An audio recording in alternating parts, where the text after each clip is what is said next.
Sur le registre de l'éducation, toujours le 11 août dernier, une concertation a réuni à Ouagadougou des acteurs de l'enseignement post-primaire et secondaire. L'objectif était d'identifier les difficultés dans la fourniture des manuels et des cantines scolaires en vue d'explorer des solutions innovantes adaptées au contexte national. Cette rencontre intervient suite au constat d'une faible disponibilité des manuels scolaires ainsi qu'à une couverture partielle des cantines scolaires dans les établissements d'enseignement au Burkina.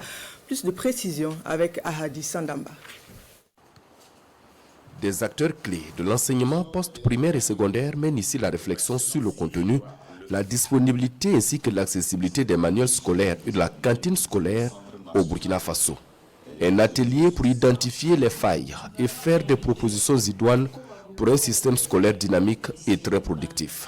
L'accès à ces manuels et l'accès à la cantine étaient uniquement réservés à ceux qui sont dans les établissements scolaires, je dirais l'enseignement général et technique.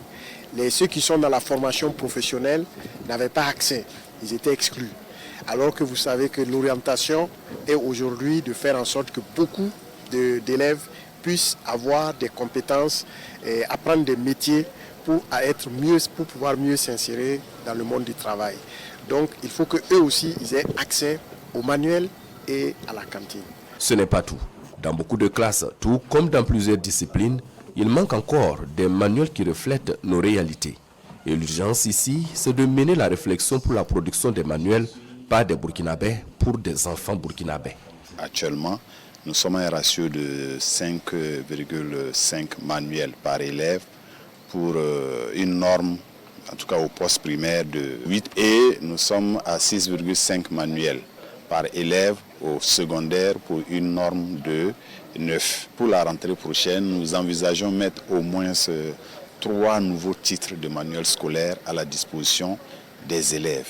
Et en ce qui concerne l'accès à la cantine scolaire, des réformes sur la modernisation des services, la promotion de cantines endogènes reposant sur l'autoproduction vivrière, ainsi que sur une dotation continue en vivres assurée par des fournisseurs locaux sont envisagées.